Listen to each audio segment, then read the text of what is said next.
बाकी पढ़ाई उड़ाई है, पढ़ाई उड़ाई बंद हो गई।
अच्छा, किसी ने रील देखी है बाहर?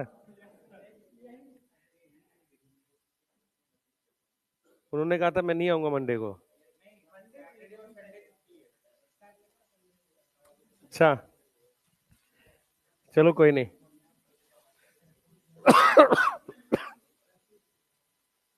हमने क्या पढ़ा था लास्ट में, भूल गया। नहीं, एंजाइम तो पढ़ा था। इनहिबिटर पढ़ लिया था, पढ़ रहे थे, पढ़ लिया था ना इनहिबिटर। तो ये पढ़ना था हमने। चलो लिखो, हेडिंग डालो। करते हैं ना, इसको खत्म करते हैं जल्दी से, एंजाइम्स को और उसको कार्बोहाइड्रेट को, जल्दी फास्ट।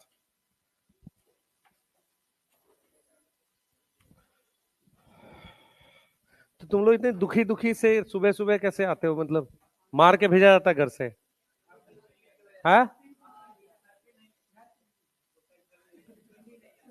नहीं नहीं आता है, ठीक है। पढ़ो यार, अभी 2-4 महीने की बात है बस, और क्या है ना। उसके बाद या तो अगले साल पढ़ना होगा, नहीं तो अगले साल पढ़ना होगा। नहीं क्या क्वेश्चन? हाँ कर ले, ठीक है। देखो ध्यान से बेटा, बात ये है, या तो अगले साल पढ़ना होगा, ठीक है, नहीं तो अगला कुछ नया पढ़ना होगा, है ना। मेडिकल कॉलेज में पहुंच गए तो नया पढ़ना होगा, ठीक है। तो इसलिए पढ़ो, है ना। 3-4 साल पढ़ो, कम से कम 5 साल 6 साल, फिर बीपीएससी की तैयारी करना, है ना। चलो भाई, ये क्या है, नॉमेनक्लेचर ऑफ एंजाइम क्या होता है, कौन बताएगा? किसी को आइडिया हो? हाँ, आइडिया कोई? सुनो ध्यान से, देखो लास्ट टॉपिक है 2-4, उनको करते हैं बायोमोलिक्यूल का, फिर हम लोग वो चालू करेंगे, है ना, सेक्सुअल रिप्रोडक्शन फ्लावरिंग प्लांट वाला, क्लास 12 के टॉपिक। सुनो ध्यान से सुनो। होता क्या है कि हमारे पास क्या है कि जैसे आईयूपीएसी है, वैसे ही इंटरनेशनल यूनियन फॉर बायोकेमिस्ट है। एंजाइम इतने सारे हैं, बैठ जा भाई जल्दी से। एंजाइम इतने सारे हैं कि हर एक एंजाइम को ना एक वो दे दिया गया नंबर। मतलब क्या किया गया, नाम दिया गया। नाम कैसे दिया गया? नंबर्स के थ्रू। बेसिकली क्या हुआ है कि हमारे पास एक एक ऑर्गेनाइजेशन है जिसका नाम है आईयूबी। आईयूबी की फुल फॉर्म है इंटरनेशनल यूनियन, हाँ, इंटरनेशनल यूनियन फॉर बायोकेमिस्ट। इन्होंने क्या किया है, इन्होंने सारे एंजाइम्स को वो दे दिया एक नंबर दे दिया है। इन्होंने क्या किया, एंजाइम्स को क्या किया, नंबर दिया है ना। एंजाइम्स को डिवाइड किया है। एंजाइम्स को डिवाइड किया है कितने में? 6 क्लासेस में। 6 क्लासेस का मतलब हो गया कि जैसे मान लो मैं एक एंजाइम है, उसको मैंने एक नंबर दे दिया, ऐसे ऐसे करके एक नंबर दे दिया। तो जो इसका पहला नंबर है ना, वो ये बताएगा कि कौन सी क्लास में आ रहा है। तो 6 क्लासेस और 4 से 13 सब क्लासेस में। अब ये क्या है 4 से 13 सब क्लासेस, पहले बातें समझो मेरी। देखो हर एक एंजाइम को हम ऐसे कोई 6 ग्रुप है, इन 6 में से किसी एक में आएगा। मेरी बात समझो ध्यान से। जैसे मान लो ये 6 कैटेगरी बना दी, तो एंजाइम इन 6 में से किसी ना किसी एक में आएगा। तो जो पहला नंबर है ना वो होगा 1 2 3 4 5 6 में से होगा। दूसरा नंबर जो है वो ये कह रहा है कि 4 से 13 सब क्लासेस है। 4 से 13 का मतलब क्या है, हो सकता है इसके अंदर 4 ग्रुप हो। मतलब जो एंजाइम रिएक्शन कराता है ना, उनको हमने कैटेगरी में डिवाइड कर दिया है। कैसे कैटेगरी में डिवाइड कर दिया है, हमने कहा है कि एंजाइम टोटल 6 तरह की रिएक्शंस कराता है। तो हमने क्या किया है, एंजाइम जो भी रिएक्शंस कराता है उनको हमने कितनी क्लासेस में डिवाइड कर दिया है, 6। कितनी क्लासेस में डिवाइड कर दिया है, 6। और 4 से 13 सब क्लासेस का मतलब क्या है, किसी में 4 होंगी, किसी में 10 हो सकती है, मैक्सिमम कितनी हो सकती है, 13। मतलब 6 बड़े ग्रुप बना दिए, हर एक में या तो 4 5 6 से लेके मैक्सिमम कितना हो जाएगा, 13। और ये है क्या क्लासेस, टाइप ऑफ रिएक्शंस हैं, कौन से कराते हैं। तो हमें क्या करनी है, इनकी सिर्फ क्लासेस पढ़नी है। सिलेबस में क्या है इनकी, सिर्फ हमारे पास क्या है, क्लासेस सिलेबस में, और नहीं है। हमारे सिलेबस में सिर्फ क्या है, क्लासेस है। तो टोटल क्लासेस कितनी है हमारे पास, 6। टोटल कितनी है, 6। और आगे जाके उनको कितनी सब क्लासेस में डिवाइड करते हैं, 4 से 13। तो आपने क्या करना है, उन रिएक्शंस के नाम ऐसे शॉर्ट में याद करने हैं, OTH LIL। यहां पे O का क्या मतलब है, ऑक्सीडो रिडक्टेज। भाई देखो मैंने वो कंप्रेस कराया है, क्या नाम है वो जो मैं डोपा प्राइम बोल रहा था, लगभग 68 पेजेस हैं वो सारे, ठीक है। इससे कम नहीं जा रहा था, फिर वो दिखेगा नहीं। आप पूरी 11 में बायोमोलिक्यूल और डाल देंगे तो 4 5 पेज और आ जाएगा। तो अप्रोक्स 75 पेज में आपका पूरा 11th है वो।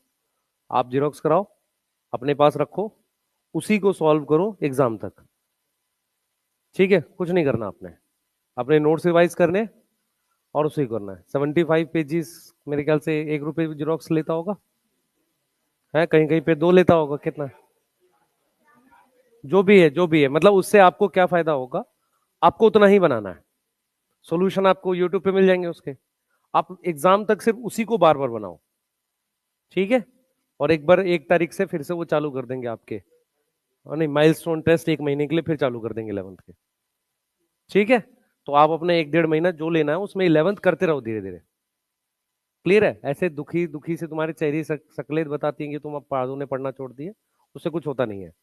सबके ये हालत है, 12 चालू हो जाता है तो 11th में दिक्कत आती है। तो अपने पढ़ाई करो, पढ़ाई पे ध्यान दो, ठीक है। कोई ऐसी पार्ट नहीं टूट गया, उसको सॉल्व करते रहो, सही है। मान लो आपने एक चैप्टर बना लिया पूरा, 2 बना लिया, 3 बना लिया, बनाते जा रहे हैं उसी को पेंसिल से, अपना बनाते जा रहे हैं। बाद में फिर दोबारा बना के दे, कम से कम एग्जाम तक 2 से 3 बार उसे सॉल्व किया। क्लियर है, तो बस हो गया, उसमें आप उसके उसके अंदर से आएंगे क्वेश्चन। क्लियर, उससे आसान आएगा पेपर पर। ये क्लियर है, ठीक है। उसको मैंने कंप्रेस किया, तो उसको बोला मैंने और कंप्रेस करने के लिए, मैं पूछता हूँ और हो जाएगा। तो वो अराउंड 68 पेज में है अभी, और कम करवा देंगे तो देखते हैं, है।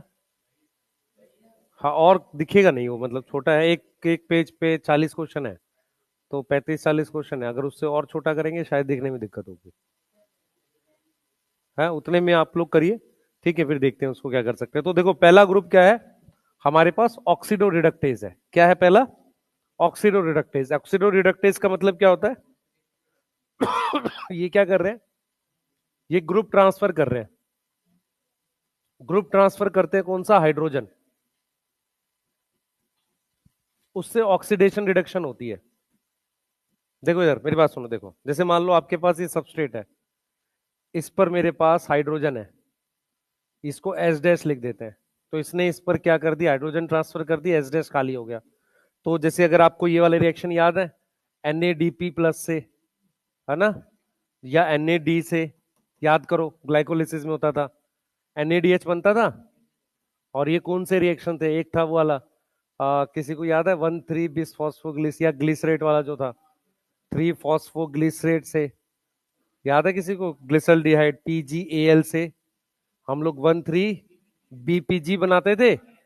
तो ये वाला रिएक्शन कौन सा है, ऑक्सीडो रिडक्टेज है, ग्लाइकोलिसिस में है, किसी को याद आ रहा है। हाँ, सेकंड हमारे पास है ट्रांसफरेज। ट्रांसफरेज क्या करता है बेटा, ग्रुप ट्रांसफर करता है। लेकिन यहां पर जो ग्रुप ट्रांसफर हो रहा है वो अदर देन हाइड्रोजन है। ट्रांसफरेज क्या कर रहा है? क्या ट्रांसफर कर रहा है? ग्रुप ट्रांसफर कर रहा है अदर देन हाइड्रोजन। क्यों? क्योंकि अगर आप हाइड्रोजन लोगे तो ऑक्सीडो रिडक्टेज में आ जाएगा, अदर देन हाइड्रोजन। जैसे आप याद करो ये वाला रिएक्शन, ग्लूकोज है प्लस एटीपी है, याद आ रहा है किसी को? Glucose 6 phosphate plus ADP, group transfer हो रहा है। ठीक है, इसको क्या बोल रहे हैं? ट्रांसफरेज। उसके बाद हाइड्रोलेसिस होते हैं। हाइड्रोलेसिस क्या करते हैं? वाटर ऐड करने पर बॉन्ड ब्रेक करते हैं। तो ये क्या करते हैं बेटा? बॉन्ड तोड़ते हैं, बॉन्ड ब्रेक होती है इसमें। और कौन से बॉन्ड तोड़ते हैं ये? जैसे कार्बन ऑक्सीजन तोड़ लिया, कार्बन नाइट्रोजन तोड़ लिया। समझ में आ रहा है? ये इस तरीके से बॉन्ड ब्रेक करते हैं। जैसे मान लो पेप्टाइड तोड़ दिया, ग्लाइकोसिडिक तोड़ दिया। ग्लाइकोसिडिक किसमें होता है? हाँ, ग्लाइकोसिडिक किसमें होता है? दो शुगर के बीच में, ठीक है, और शुगर प्लस नाइट्रोजनस बेस के बीच में। उसके अलावा ईस्टर तोड़ दिया। और कैसे? By addition of water. हमें क्या ऐड करना है? पानी ऐड करना है। क्या ऐड करना है? पानी ऐड करना है। मेरी बात सुनो ध्यान से। हमने क्या किया है? एंजाइम्स को 6 क्लासेस और कितनी कितनी 4 से 13 सब क्लासेस में। अब आते हैं एल। एल में यहां पर आता है लाइज। अब लाइज क्या होता है? डबल बॉन्ड इंट्रोड्यूस करता है, डबल बॉन्ड इंट्रोड्यूस कर देगा, डबल बॉन्ड फॉर्म करेगा। इधर देखेंगे सारे बच्चे, यहां पर इसका कुछ रिएक्शन ऐसा है, जैसे कार्बन कार्बन है, यहां पर एक्स है और यहां पर वाई है। अब मैंने क्या किया? कार्बन कार्बन के बीच में डबल बॉन्ड ला दिया, एक्स वाई को अलग कर दिया। पर ये एक्स वाई वाटर नहीं होना चाहिए, एक्स वाई नॉट वाटर। क्यों? क्योंकि अगर वाटर होगा तो एंजाइम का नाम हाइड्रोलेज हो जाएगा। समझो, हाइड्रोलेसिस का मतलब होता है पानी ऐड करने पे बॉन्ड तोड़ना, या उसका रिवर्स भी कह सकते हो, बॉन्ड बनाते वक्त पानी का निकलना। समझ में आ रहा है? उसको हम किस में लिख रहे हैं? हाइड्रोलेज में लिख रहे हैं। तो अगर मैं एक्स और वाई को हटाऊंगा तो कार्बन पे डबल बॉन्ड आ जाएगी। ठीक है, तुम लोग क्वेश्चन शायद करते थे ना ऐसा ऑर्गेनिक में, एल्काइल हाइड वाला जो भी था। तो एक्स और वाई को हटाओगे तो ये डबल बॉन्ड बन जाएगा। अब ये जो डबल बॉन्ड बना है, ठीक है, इसमें ये एक्स वाई पानी नहीं होना चाहिए, नहीं तो ये हाइड्रोलेज बन जाएगा। जैसे यहां पर मैंने हाइड्रोजन हटाया है, अगर यहां भी हाइड्रोजन हटा रहा होता तो ये फिर क्या बन जाता? ऑक्सीडेटिव बन जाता है। ऐसे ही तुम्हारे पास 5वीं क्लास है आइसोमरेज। इनका बच्चे वो सेम इसमें चेंज नहीं कर सकते सीक्वेंस में। OTH-LIL याद करना है। OTH-LIL मतलब ऑक्सीडो रिडक्टेस, हाँ, ट्रांसफरेज, हाइड्रोलेज, आगे लाएज, आइसोमरेज, लाइगेज। हाँ भाई, आइसोमरेज में क्या आएगा? आइसोमर करेगा। किस तरह का? स्ट्रक्चरल, स्ट्रक्चरल हो गया, पोजिशनल हो गया, स्टीरियो हो गया, है ना? जैसे मान लो, याद करो आप 3PG से 2PG स्टीरियो आइसोमर, तो किसी तरीके का आइसोमर बनाएगा। जैसे 3PG से 2PG, याद आया? सिट्रेट से आइसोसिट्रेट, ये सब रिएक्शन पढ़े थे हमने। तो ये वाले एंजाइम सारे कौन से हैं? आइसोमरेज है। फिर लास्ट एंजाइम है हमारे पास लाइगेज। लाइगेज क्या होता है? बॉन्ड लिंक कर रहा है। तो बॉन्ड लिंक कर रहा है, लाइक बॉन्ड को जोड़ रहा है। जैसे कार्बन कार्बन हो गया, कार्बन नाइट्रोजन हो गया, कार्बन ऑक्सीजन हो गया, फास्फोरस नाइट्रोजन हो गया, इस तरीके से। इसका एग्जांपल तुम्हारे सिलेबस में डीएनए लाइगेज है। सुना है किसी ने डीएनए लाइगेज? कहां आता है? कहां आता है? हाँ, बायोटेक में पढ़ोगे ना, और उसके अलावा डीएनए रेप्लिकेशन में।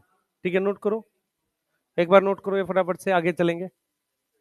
लिख लो भाई, लिख लो।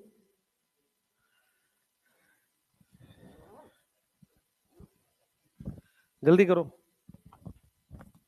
हाँ बच्चे, पानी ऐड करने पे बॉन्ड टूटता है, और जब रिवर्स देखोगे तो बॉन्ड बनाते वक्त पानी निकलता है। ठीक है, दोनों हाइड्रोलेज है। तुम्हारे सिलेबस में एसिड हाइड्रोलेज है ना, लाइसोजाइम, लाइसोसोम में। हाँ हाँ, अगर क्लास 3 है तो उसका मतलब वो कौन सा है? हाइड्रोलेज है। क्लास 5 है तो वो कौन सा है? आइसोमरेज है। क्लास फिक्स होती है। एक्चुअल में क्या, एक नंबर होता है, हर एंजाइम का एक नंबर होता है ऐसे। जैसे मान लो 4.13.7.1, तो इसका मतलब है फोर्थ क्लास का कौन सा एंजाइम है, लाइज होगा, है ना। उसकी 13 कैटेगरी होगी, मतलब 13 कैटेगरी की बात कर रहे हैं। ऐसे 4 डिजिट होती हैं जिससे पूरे एंजाइम का नंबर लिखते हैं। तो हमारे सिलेबस में सिर्फ पहले वाली है। उसने पहला 6 क्लासेस के बारे में बताया, 4 से 13 नहीं पढ़ा है उसने, सिर्फ नंबर दे दिया है। क्लियर। तो हर एंजाइम की क्या फिक्स होती है, एक नंबर होता है। जल्दी करो भाई, जल्दी जल्दी जल्दी फास्ट।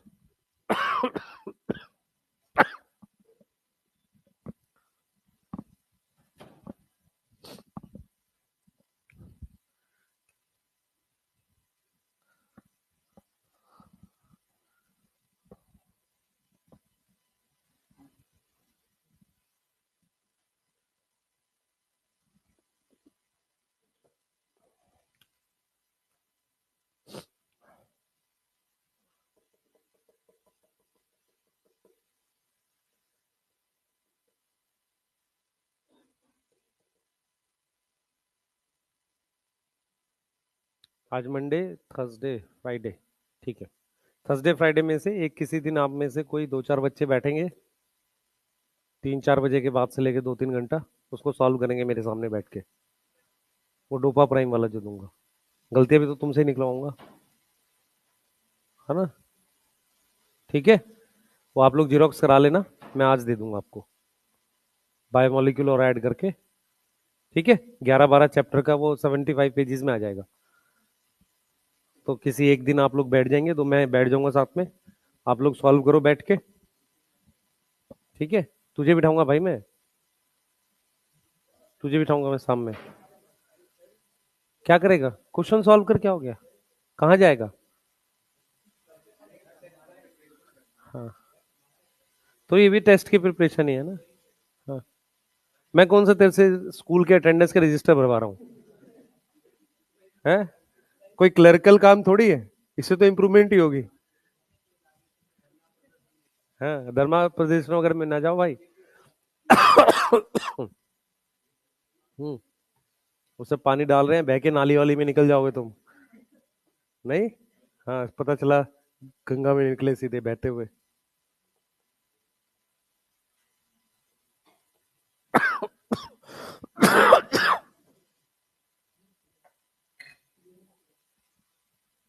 चलो जल्दी करो बेटा,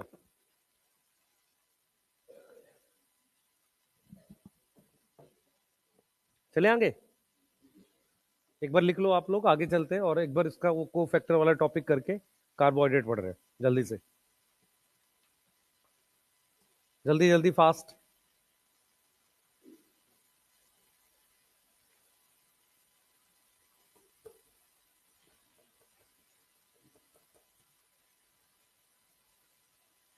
आप लोग एनसीईआरटी पढ़नी चालू कर दो अब, बायोमोलिक्यूल की। जो भी आपको टर्म्स नहीं आ रही आप पूछना चालू कर देंगे अब। इस वीक में बायोमोलिक्यूल तैयार करेंगे भाई। किसी को गलत फहमी हो कि आ गया भी नहीं आया है, ठीक है, क्वेश्चन मिल जाएंगे आज आपको, शाम तक या कल, उसको सॉल्व करना चालू करो।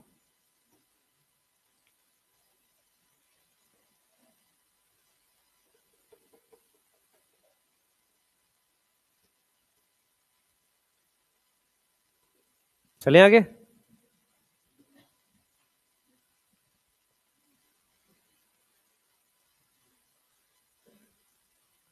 जल्दी जल्दी फास्ट, जल्दी लिख लो,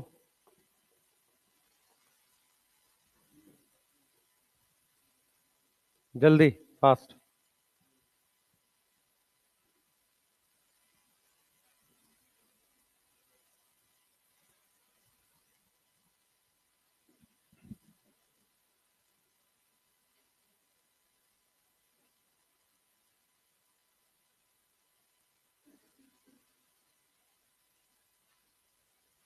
लिख लिया, हाँ भाई, लिख लिया। चले आगे, एक बार पढ़ लो वो जो नोमेनक्लेचर लिखा हुआ है, उसमें आपको बेसिक बेसिक आइडिया लगना चाहिए, लाइस क्या होता है ना, आइसोमरेज क्या होता है। बहुत खतरनाक क्वेश्चन नहीं पूछेगा कि एग्जैक्टली ये पूछ ले, ये वाला बॉन्ड, ये वाला, ये सब नहीं पूछेगा। आपसे सिर्फ ये पूछेगा कि क्लास 4 कौन सी है, उसका नाम क्या है, या ऑक्सीडो रिडक्टेस कर क्या रहा है, सही है, आइसोमरेज क्या कर रहा है, ये पूछेगा। क्लियर, ठीक है। जैसे कौन डबल बॉन्ड इंट्रोड्यूस करता है? लाइज। पर उसमें एक्स और वाई पानी होगा तो हाइड्रोलेज हो जाएगा। ऐसे ही पहले वाला ग्रुप जो है ना, उसमें हाइड्रोजन ट्रांसफर कर रहे हैं, तो हाइड्रोजन ट्रांसफर कर रहे हैं इसलिए उसको क्या बोल रहे हैं? ऑक्सीडो रिडक्टेज बोल रहे हैं। तो जितने भी डिहाइड्रोजिनेज आपने सुने, कहां पढ़े थे? पायरुवेट डिहाइड्रोजिनेज, याद है? ठीक है, अल्फा कीटो ग्लूट्रेट जितने भी डिहाइड्रोजिनेज है वो सारे किस में आ जाएंगे? ऑक्सीडो रिडक्टेज में आ जाएंगे। समझ में आ रहा है? क्लियर है? आपने आइसोमरेज पढ़े थे, ग्लाइकोलिसिस में 3 आइसोमर है, याद करो। डाई है और पीजीएल वाला है, 3 PG 2 PG है। यस, एक रिएक्शन और है, हाँ, ग्लूकोज 6 फॉस्फेट से फ्रक्टोज 6 फॉस्फेट। ठीक है, और फिर एक आइसोमरेज आपके पास कहां पे? क्रैब साइकिल में। तो इसके जितने भी एंजाइम है आपके एग्जांपल्स में, सब रेस्पिरेशन इन प्लांट के हैं, है ना? वहां से आप आसानी से कर ले जाओगे।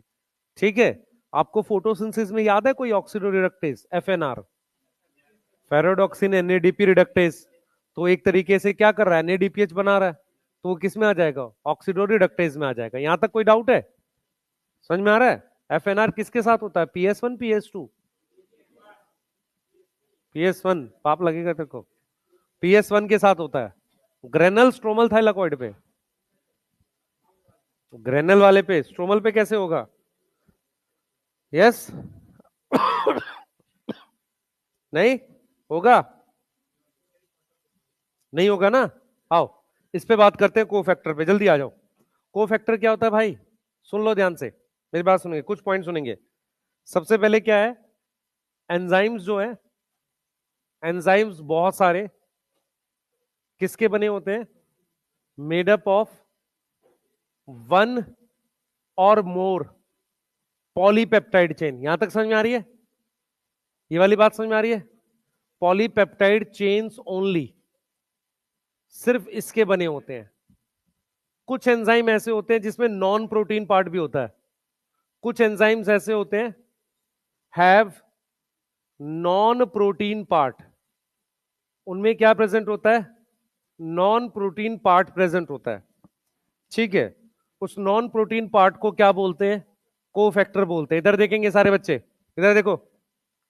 मान लो ये एंजाइम है, इसमें एक पॉलीपेप्टाइड चेन हो सकती है, तो एक polypeptide chain is equal to क्या हो गया? एंजाइम हो गया। ऐसा भी हो सकता है एक से ज्यादा पॉलीपेप्टाइड चेन हो, उसको भी हम क्या बोल सकते हैं? एंजाइम बोल सकते हैं। तो पॉलीपेप्टाइड चेन को क्या बोलेंगे? जल्दी बताओ। सब यूनिट। पॉलीपेप्टाइड चेन को क्या बोलेंगे फिर? सब यूनिट बोलेंगे। ऐसा भी हो सकता है कि एंजाइम में हमारे पास पॉलीपेप्टाइड के अलावा कोई नॉन प्रोटीन पार्ट भी हो, तो ये हमारे पास क्या हो गया? ये पॉलीपेप्टाइड हो गई, क्लियर है? और पॉलीपेप्टाइड हो गई, और ये मेरे पास क्या हो गया? कोफैक्टर हो गया। अब इन दोनों को मिलाकर हमने क्या बोल दिया है? एंजाइम बोल दिया है। तो एंजाइम 3 तरीके से हो सकता है। एक अकेली चेन को एंजाइम बोल सकते हैं, कई चेन मिलके एंजाइम बना सकते हैं, और एंजाइम में पॉलीपेप्टाइड के साथ अगर कोई केमिकल हो ऐसे, उसको हम मिला के एंजाइम बोल सकते हो, तो उसको क्या बोलेंगे? कोफैक्टर। तो कोफैक्टर प्रोटीन हुआ या नॉन प्रोटीन हुआ? Non protein. तो कोफैक्टर सब कुछ हो सकता है, लेकिन क्या नहीं हो सकता? प्रोटीन नहीं हो सकता। तो कोफैक्टर क्या है बेटा? नॉन प्रोटीन पार्ट है, नॉन प्रोटीन पार्ट है किसका? एंजाइम का। पार्ट ऑफ एंजाइम, सारे एंजाइम, कुछ एंजाइम, कुछ एंजाइम। समझ में आ रहा है? सारे एंजाइम नहीं, कुछ एंजाइम में होता है सिर्फ ये। क्लियर है? अब कोफैक्टर 2 तरीके से हो सकता है, ध्यान से देखेंगे सारे बच्चे। कोफैक्टर 2 तरीके से हो सकता है। एक हो सकता है इनऑर्गेनिक, एक क्या होगा हमारे पास? इनऑर्गेनिक। इनऑर्गेनिक मतलब केमिकली मेटल आयन होते हैं, तो कोफैक्टर हो सकता है एक इनऑर्गेनिक। इनऑर्गेनिक जो होता है वो मेटल आयन होते हैं। इनऑर्गेनिक क्या होते हैं? मेटल आयन होते हैं। जैसे अगर आपको याद हो, किसी को याद है, पायरुवेट डिहाइड्रोजिनेज के साथ Mg+2 लिखा हुआ था, किसी को याद आ रहा है रिएक्शन में?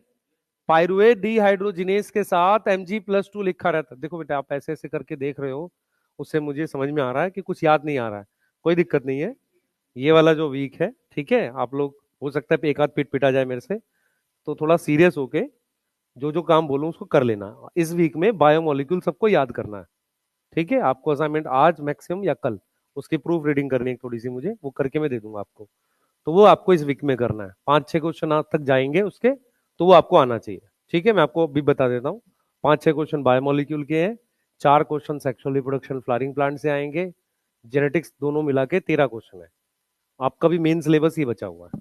ठीक है, हो सकता है मैं माइक्रोब आपको ऐसा लाइव ना भी पढ़ाऊं, चांसेस है, लेकिन बायोमोलिक्यूल के क्वेश्चन आपको एनी हाउ इस वीक में करने हैं। क्लियर? ठीक है, ना आना गड़बड़ नहीं है, ठीक चल रहा है, ऐसी कोई दिक्कत नहीं है। 2-3 महीने में सिलेबस आपका जो 2 महीने टाइम चल रहा है फैब में खत्म हो रहा है, आप उसके साथ 11th रिवाइज करो बस। क्लियर? ठीक है, फिर से डोप उसका माइलस्टोन टेस्ट लगा देंगे और इस बार जूलॉजी भी लगा देंगे शेड्यूल में, ताकि आपके दोनों 1.5 महीने में रिवाइज हो जाए। ज्यादा पहाड़ नहीं तोड़ने हैं, जो चैप्टर बोल दिया उसका अपना फिक्स डेट पे जाके 1-2 घंटे पढ़ के टेस्ट दे लो। क्लियर? ऐसे ही होता है सिलेक्शन, उसके कोई जो सिलेक्ट होते हैं उनको भी नहीं पता होता इस साल सिलेक्ट होंगे, वो तो सिलेक्ट होने के बाद झूठ बोलते हैं सब। सीरियस बता रहा हूं आपको मैं। तो अभी बहुत टाइम है, पैनिक करने वाला टाइम आया ही नहीं अभी। बच्चे क्या करते हैं, ये जो टाइम आता है जब 12th चलना चालू हो जाती है, वो ऐसे सोचते हैं पिछले 8 महीने में हमने कुछ नहीं किया तो अब क्या हो जाएगा। जो होगा वो लास्ट में ही होता है, शुरू से प्लान करके कोई नहीं पढ़ता है। ठीक है, शुरू में सबको ऐसा ही लग रहा होता है कि हम एक एक चैप्टर 3-3 दिन 4-4 दिन पढ़ते थे, ऐसा सबके साथ होता है। हाँ ना, ये नॉर्मल जर्नी है, ये ऐसा नहीं कि और हमें एक सीट चाहिए होती है, हमें कोई टॉप नहीं करना होता। तुम किसी भी मेडिकल कॉलेज में पढ़ो, सबकी स्थिति वही है, वहाँ टीचर नहीं पढ़ाते, आपको खुद पढ़ना होता है। ठीक है, फर्क क्या होता है, थोड़ा बहुत हॉस्टल का फर्क होता है और बताने में अच्छा लगता है, बाकी सबकी स्थिति वही है। पीजी के लिए पढ़ना पड़ता है, आगे बहुत मेहनत लगती है। ठीक है, तो कॉलेज पे ना ध्यान देके सिलेबस कंप्लीशन पे सिर्फ ध्यान देंगे, इसके अलावा कुछ नहीं।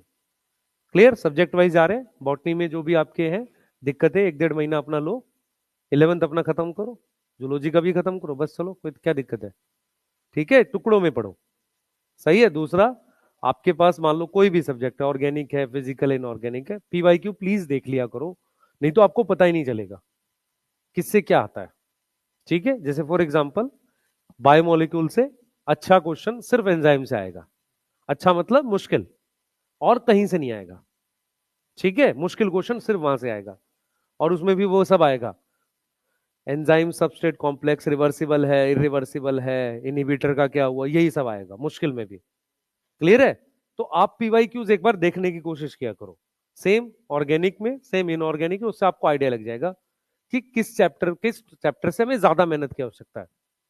ठीक है, मान लो मैं ऑर्गेनिक चाहे कितनी भी पढ़ लूं, है तो 1/3 ही, टोटल 14-15 ही क्वेश्चन है ना, तो आपके जेनेटिक्स से दोनों चैप्टर मिला के और साथ में कोई एक चैप्टर और जोड़ दो, तो पूरे ऑर्गेनिक के बराबर क्वेश्चन हो गए। तो आपको अपना दिमाग ठीक कर रहा है, चैप्टर बांट लो, किससे कितना पूछ रहा है, समझ में आ रहा है, उसको अच्छे से करना है। क्लियर? हो सकता है आपने कोई चैप्टर बहुत ज्यादा पढ़ लिया हो, है ना, पर उससे मान लो क्वेश्चन ही ना आए, फिर क्या करोगे उसका। ये सब चीज हम कब ठीक करते हैं, जब रिवीजन करते हैं। तो अपने जो बाद के चैप्टर्स हैं जो आपको दिख रहे हैं कि ज्यादा वेटेज के, उस पर बढ़िया मेहनत करो। बढ़िया मेहनत करने का तरीका क्या है, आपको सारा कुछ आना चाहिए उसका। क्लियर है? बोलो बेटा। कोई बहुत कुछ खराब नहीं हुआ है अभी, बहुत टाइम है अभी, पैनिक करने वालों के लिए नहीं है। जिनकी अभी भी वो दिक्कतें हैं, सुबह नहीं उठ सकते, ज्यादा देर पढ़ नहीं सकते, डिस्ट्रैक्शन होता है, डिस्पर्सन होता है, डिप्रेशन हो जाता है ना, वो उन बच्चों के साथ तो फिर कुछ नहीं होगा अभी। सही है, वो तो बेटा अब उस लेवल पे आप लोग रह नहीं गए हो ना, ये तो पर्सनल प्रॉब्लम है आपकी, डिप्रेशन हो रहा है ना। सही है, वो सब छोड़ दो, उससे कुछ नहीं होना, डिप्रेशन जैसा वैसे भी कुछ नहीं होता है ना। 2 दिन डिप्रेशन में रहोगे, बगल वाला अपना मस्त पढ़ रहा है, उसके 2 चैप्टर हो गए, फिर सब दूर हो जाएगा।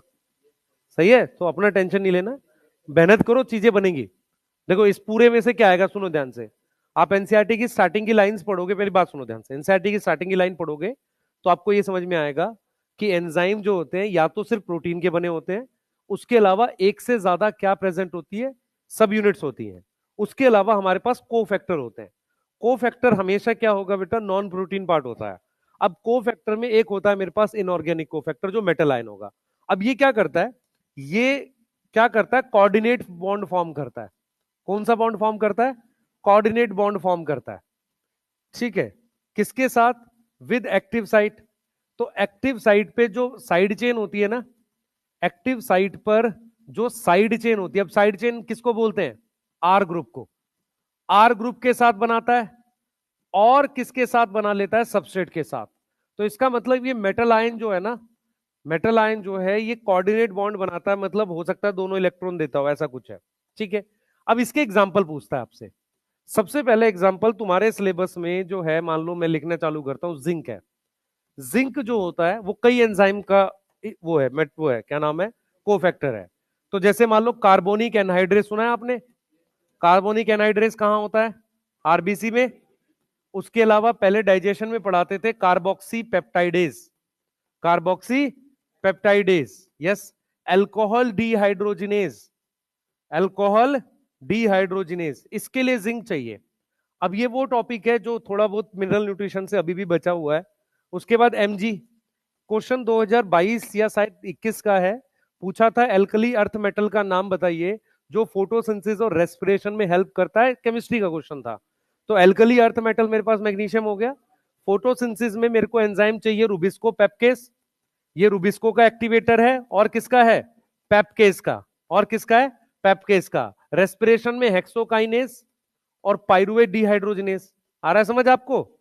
तो ये इनका एक्टिवेटर हो गया, क्लियर है। उसके अलावा हम लोग मिनरल न्यूट्रिशन में पढ़ते थे, एक एंजाइम होता था जिसका एक्टिवेटर एफई और एमओ होता था, उसका नाम था नाइट्रोजिनेज। क्या नाम था, नाइट्रोजिनेज नाम था। ठीक है, क्लियर है। उसके बाद सीएल और एमएन, ये चाहिए फोटोलिसिस के लिए, याद आ रहा है किसी को, ये किसके लिए चाहिए, फोटोलिसिस के लिए चाहिए। फोटोलिसिस कौन करता है, पीएस1 पीएस2, पीएस2 करता है, सही है। तो फोटोलिसिस के लिए मुझे सीएल और एमएन चाहिए। तो ये कुछ एग्जांपल है तुम्हारे सिलेबस के हिसाब से। अगर मिनरल न्यूट्रिशन डिलीट हो गया है तो एट मैक्स वो ये दोनों पूछेगा, ये दोनों पूछेगा, ये भी नहीं पूछेगा क्योंकि अब मिनरल न्यूट्रिशन जा चुका है। क्लियर है, एफईएमओ वहीं दिया हुआ था, क्लियर। ठीक है, नोट करो। ऑर्गेनिक कोफैक्टर की बात करेंगे, जल्दी फास्ट, थोड़ा सा जल्दी रहेंगे।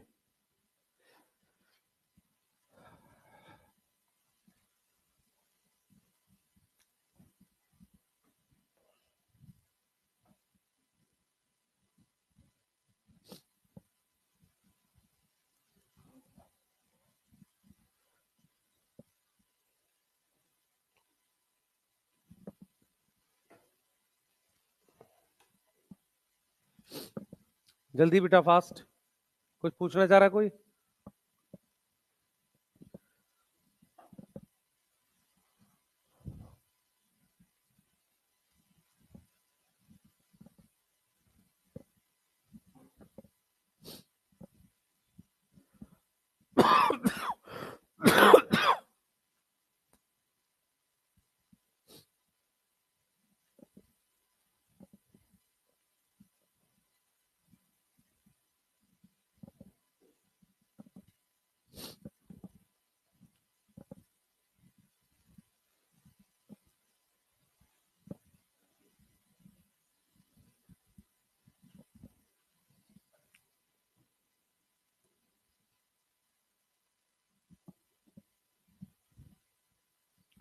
कर लिया बेटा,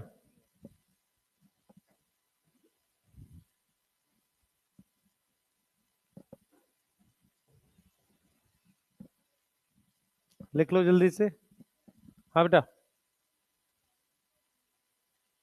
मतलब क्या होगा कि एंजाइम या तो एक पॉलीपेप्टाइड चेन होगी या एक से ज्यादा पॉलीपेप्टाइड चेन मिलके एक एंजाइम बनाएगा। कुछ में क्या होता है, पॉलीपेप्टाइड के साथ साथ कुछ नॉन प्रोटीन पार्ट होता है, उसको भी एंजाइम बोलते हैं।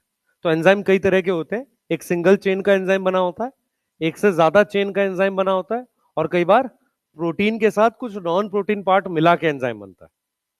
ठीक है, और वहां पर अभी क्या वर्ड यूज करेंगे वो बता रहा हूं मैं आपको। ये वाला लिख लो, फिर आगे अगले उस पर आ रहे हैं।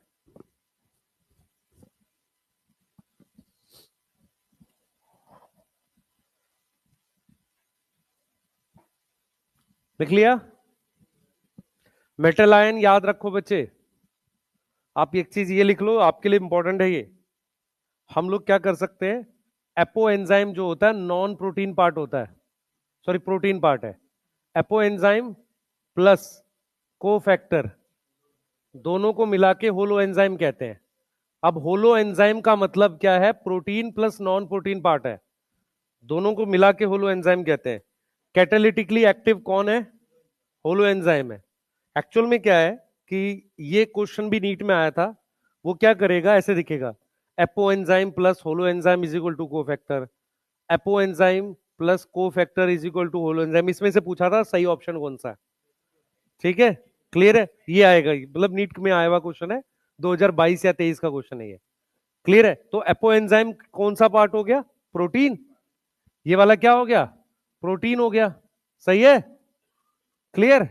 और इस होलो एंजाइम, होलो का मतलब होता है कंप्लीट, तो कंप्लीट एंजाइम में क्या क्या आ जाएगा, apo enzyme plus cofactor is equal to holo enzyme. समझ में आ रहा है, नहीं बेटा, एपो एंजाइम का मतलब पॉलीपेप्टाइड चेन, ये रहा, इस पॉलीपेप्टाइड को क्या बोल रहे हैं हम, एपो एंजाइम प्लस कोफैक्टर, क्या बन जाएगा, एंजाइम पूरा, क्या नाम रखेंगे उसका, होलो एंजाइम रखेंगे। क्लियर है, बोलो, ठीक है, जल्दी करो बेटा, फास्ट।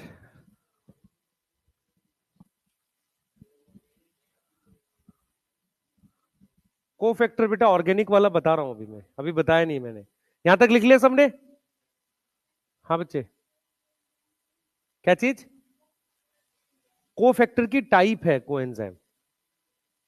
ठीक है, अभी मैं करा रहा हूं, उस पे आ रहे हैं बच्चे। देखो, एक मिनट रुक जाओ बस बच्चे, आप लोग कंफ्यूज क्यों हुए बताता हूं।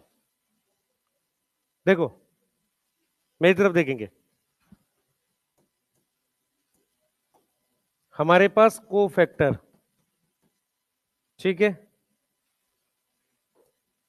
कोफैक्टर दो तरीके के हैं। पहले तो सबसे पहला हमारे पास है इनऑर्गेनिक, ये बता दिया हमने।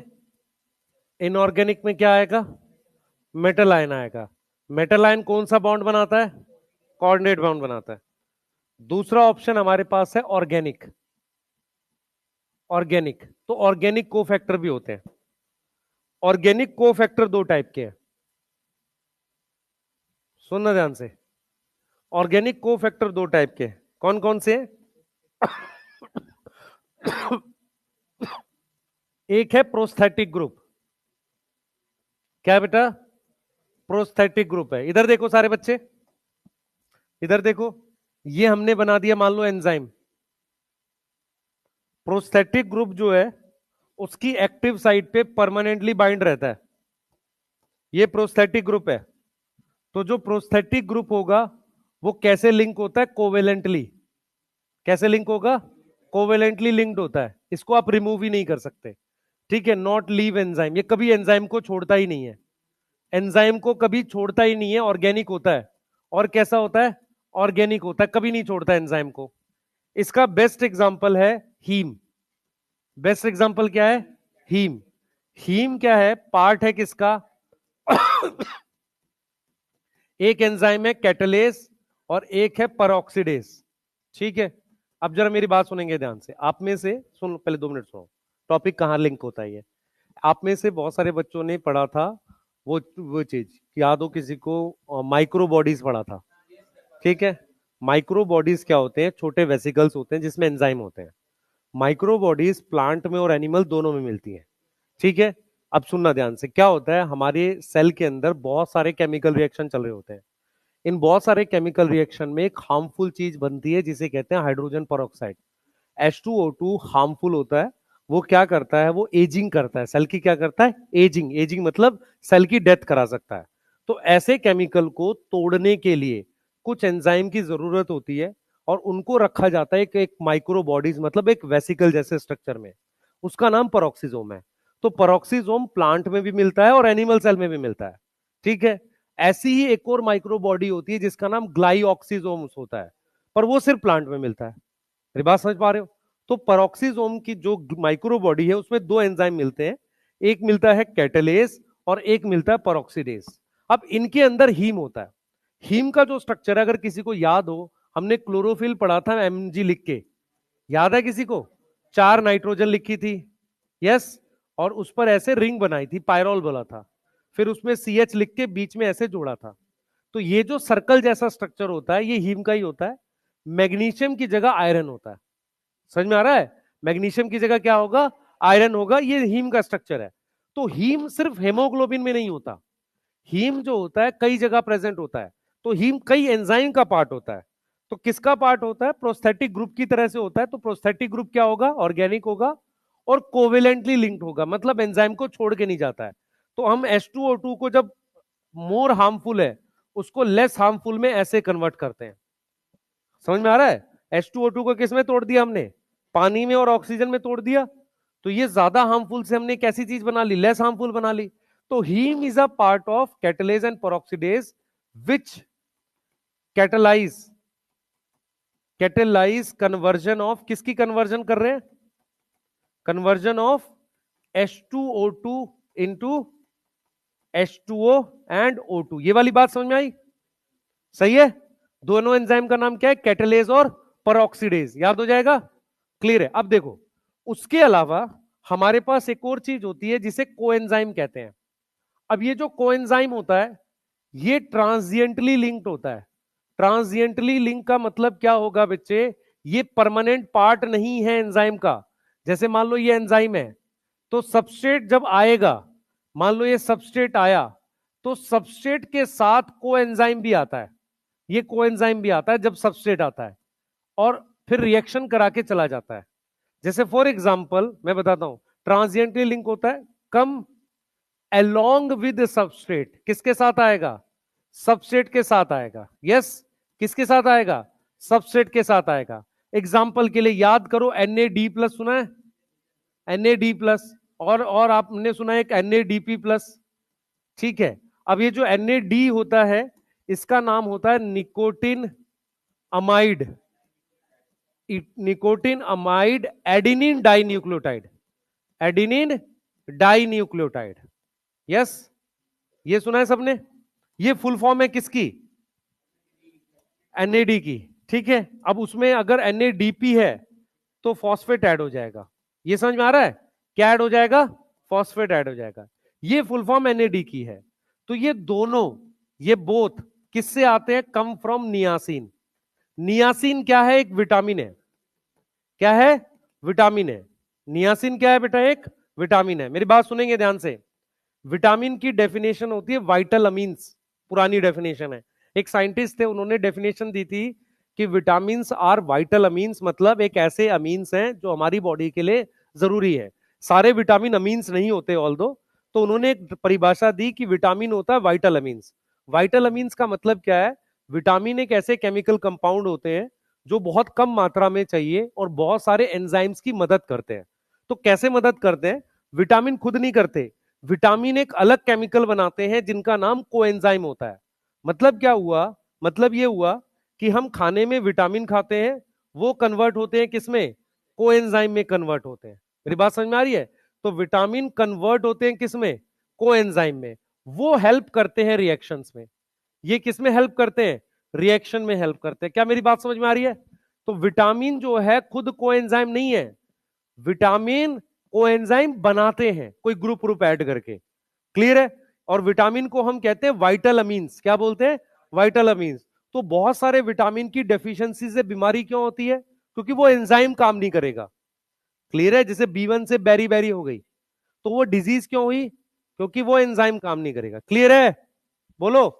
ठीक है, अब देखो इसके अलावा आप में से कितने बच्चों ने FAD सुना है, FAD सुना है, एक FMN सुना है, वो आता है फ्रॉम राइबोफ्लेविन, राइबोफ्लेविन। क्लियर है? तो इसका मतलब क्या हुआ, अब सुने ध्यान से, यहां पे ध्यान सुनेंगे।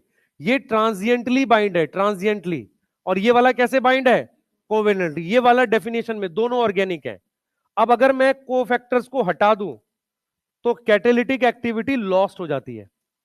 If we remove, NCERT check करो आपको मिलेगा, इफ वी रिमूव, किसको रिमूव कर दे, कोफैक्टर, तो क्या होगा, कैटेलिटिक एक्टिविटी क्या हो जाएगी, कैटेलिटिक एक्टिविटी लॉस हो जाएगी, डिक्रीज नहीं, लॉस्ट हो जाएगी।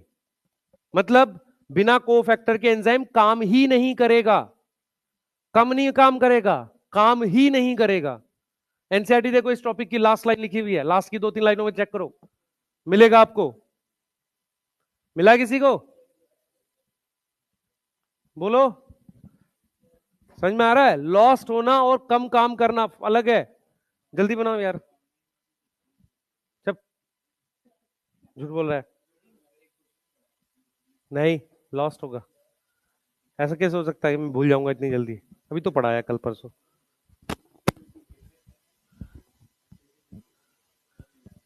जल्दी करो यार, इतना गर्मी क्यों लग रही है पता नहीं। पटना में ठंडा नहीं पड़ा इस बार? है? पड़ता है?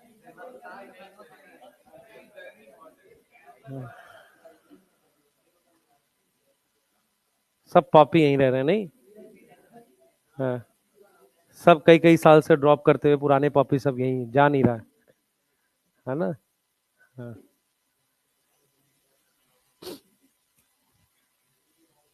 पटना की 1/3 जनसंख्या जो है तैयारी कर रही है नहीं? हाँ, बीपीएससी, यूपीएससी, बैंक पीओ, जो मिल जाए, एसएससी, सीजीएल, है ना? हाँ, दरोगा, बिहार पुलिस, जो मिल जाए। हाँ, बिहार पुलिस मिल जाए तो सबसे बढ़िया नहीं? खूब पैसा खाएंगे। हाँ, बालू वाली जगह पे। हाँ, 2 तल्ला मकान बना लेंगे सब। है? जल्दी करो, पढ़ाई पे ध्यान दो, कुछ नहीं होना ऐसा। हाँ, तुम लोग जब तक पढ़ के कुछ बनोगे तब तक पता चला कोई लॉ लगा हुआ है करप्शन का, डंडे पड़ रहे हैं, है ना? इसलिए पढ़ाई पे ध्यान दो। बिहार में सब जगह हो जाएगा यार, क्यों टेंशन ले रहा है? तुझे बिहार ही में ही रहना है? किसी अच्छी जगह चला जाइयो, कंट्री छोड़ के। नेपाल में शिफ्ट हो जाइयो, भूटान में। है? हाँ, हाँ, केनिया वेनिया में।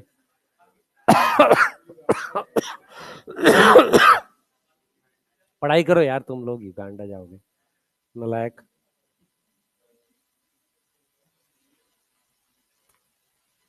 पढ़ो पढ़ो पढ़ो।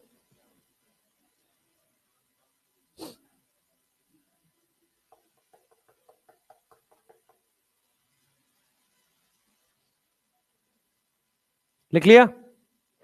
एक बार एनसीईआरटी पढ़ लो, को फैक्टर। 2-3 चीजें आपको ध्यान से पढ़नी है बेटा उसमें। एक,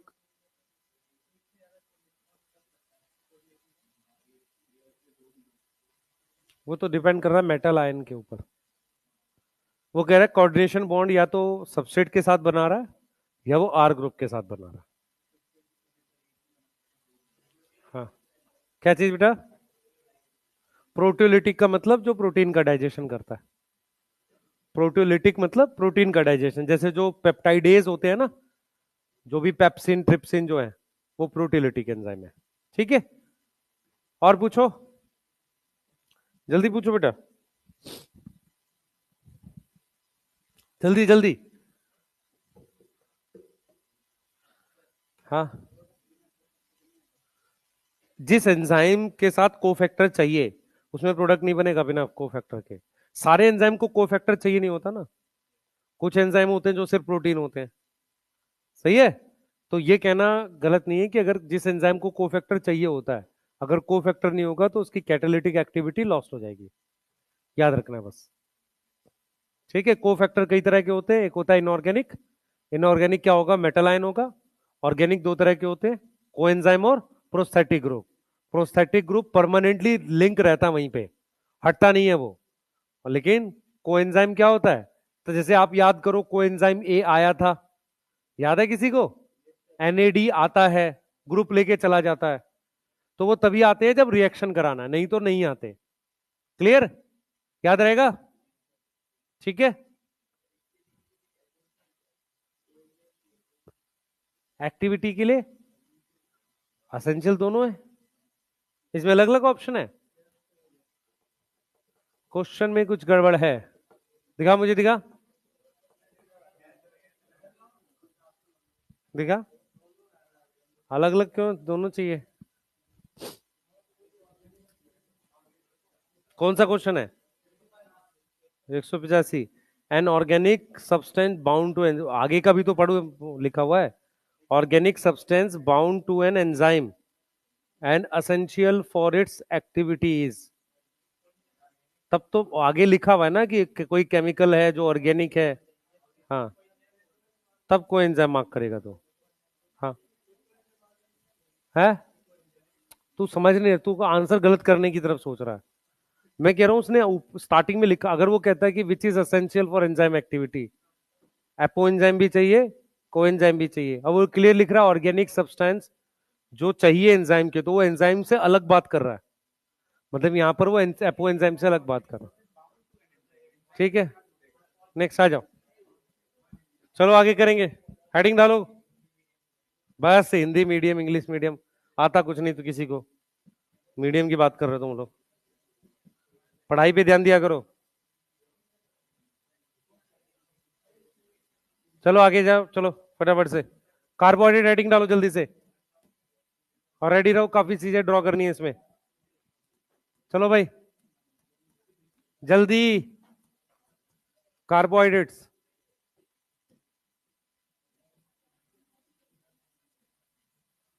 लिपिड भी नहीं बताया ना आपको? अच्छा, आपकी क्लास छूटी थी लास्ट, हाँ याद आया मुझे, ठीक है तभी। हाँ कोई नहीं, कार्बोहाइड्रेट पढ़ रहे हैं, हेडिंग डालो। बेटा पढ़ाएंगे पूरा, ऐसा नहीं कि कोई टॉपिक छोड़ रहे हैं। जल्दी जल्दी फास्ट, जल्दी हेडिंग डालो, कार्बोहाइड्रेट। हाँ, कार्बोहाइड्रेट क्या होता है? सबसे पहले ओल्ड डेफिनेशन, एक ओल्ड डेफिनेशन है जो कह रही है they are hydrates of carbon. Hydrates का मतलब होता है पानी, पानी है कार्बन का। कैसे बताते हैं, जैसे हम लोग ग्लूकोज लिखते हैं, तो ग्लूकोज को हम कैसे लिखते हैं बेटा? ग्लूकोज को लिखते हैं C6H12O6। उसको लिखने का एक और तरीका है C6H2O के ब्रैकेट में 6। तो इसको हम हाइड्रेट कहते हैं, हाइड्रेट मतलब पानी। ये समझ में आ रहा है? अब प्रॉब्लम ये है कि हमारे पास जो ये कंपाउंड है CH3COH, ये कार्बोहाइड्रेट नहीं है, पर ये डेफिनेशन में आ जाता है, नॉट कार्बोहाइड्रेट, पर ये किस में आ जाता है? पर ये डेफिनेशन में फिट हो रहा है, बट फिट इनटू डेफिनेशन कैसे देख लो, फिट इनटू डेफिनेशन कैसे फिट हो रहा है आप चेक कर लो खुद से। C2 लिखूंगा मैं यहां पर, इसको कैसे लिखेंगे? C2, सही है, H2O2 आ रहा है, चेक कर लो। पर ये कार्बोहाइड्रेट नहीं है, पर क्या नहीं है ये? कार्बोहाइड्रेट नहीं है। मेरी बात समझ में आ रही है? ऐसे ही अगर आप उसको लिखो, राइबोस का क्या फॉर्मूला है, कौन बताएगा? C5H10O5, ये फिट हो रहा है, लेकिन C5H10O4 डीऑक्सीराइबोस ये फिट नहीं हो रहा। समझ में आ रहा है? तो ये डेफिनेशन कैसी थी? ओल्ड डेफिनेशन थी, किसकी? कार्बोहाइड्रेट की। जो नई डेफिनेशन है, जो करेक्ट डेफिनेशन है, वो क्या है, ध्यान से सुनेंगे। नई डेफिनेशन ये है, they are polyhydroxy, they are polyhydroxy. Poly मतलब बहुत सारा, हाइड्रोक्सी मतलब OH ग्रुप। तो मैनी OH है बेटा हमारे पास, मैनी OH है विद एल्डिहाइड और कीटोन। या तो एल्डिहाइड है या क्या है, और कीटोन है। या तो एल्डिहाइड है या क्या है हमारे पास, कीटोन है। अब इधर देखेंगे सारे बच्चे, देखो मेरी बात सुनो ध्यान से। हमारे पास ये कार्बन है ऐसे, मैंने OH ग्रुप लगा दिया और यहां CHO लगा दिया। तो अगर मुझे एक से ज्यादा OH ग्रुप चाहिए तो दो कार्बन यहां चाहिए कि यहां चाहिए? तो मिनिमम नंबर ऑफ कार्बन 3 होती है कार्बोहाइड्रेट में। मिनिमम नंबर ऑफ कार्बन कितनी आ जाएगी? 3 आ जाएगी। क्यों आ जाएगी आप देख लो ध्यान से, मिनिमम नंबर ऑफ कार्बन 3 क्यों आ जाएगी? सुनो देखो, पॉली का मतलब होता है बहुत सारे OH ग्रुप, तो बहुत सारे में कम से कम 2, और या तो एल्डिहाइड ग्रुप होगा या मेरे पास क्या होगा बेटा, कीटोन ग्रुप होगा। यहां पर आप CH2 के साथ OH लगा दो, यहां CH2 के साथ क्या लगा दो, OH लगा दो, यहां कीटोन लगा दो। तो ये भी कार्बोहाइड्रेट है, ये भी कार्बोहाइड्रेट है। तो मिनिमम नंबर ऑफ कार्बन कितनी आ जाएगी हमारे पास? 3। क्लियर है? मिनिमम कितनी आ जाएंगी? 3।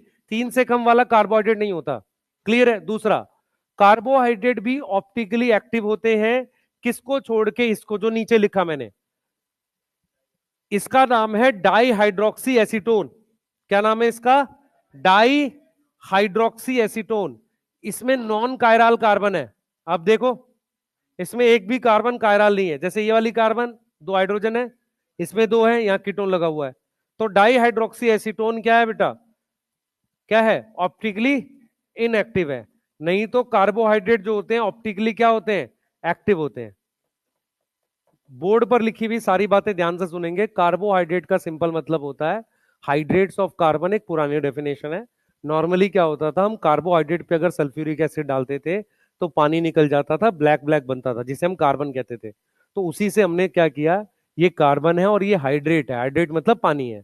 लेकिन सारे कोई इसकी डेफिनेशन में फिट नहीं होते। फिर नई डेफिनेशन ये है कि एक ऐसे केमिकल कंपाउंड है जिस पर या तो एल्डिहाइड ग्रुप होगा या कीटोन होगा, और उसके साथ एक से ज्यादा क्या प्रेजेंट होगा? OH group. ये समझ में आ रहा है?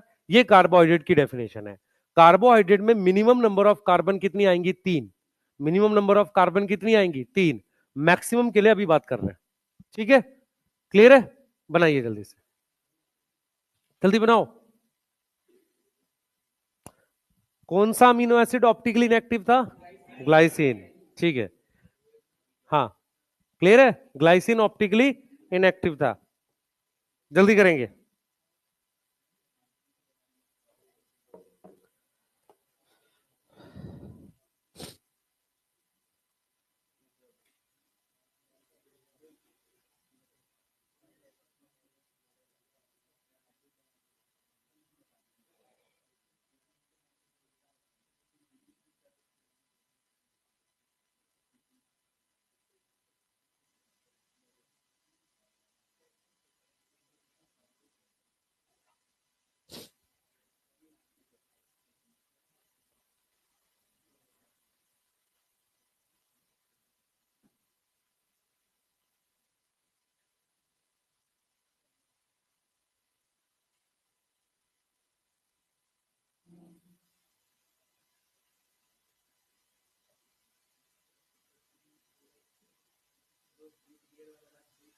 क्या?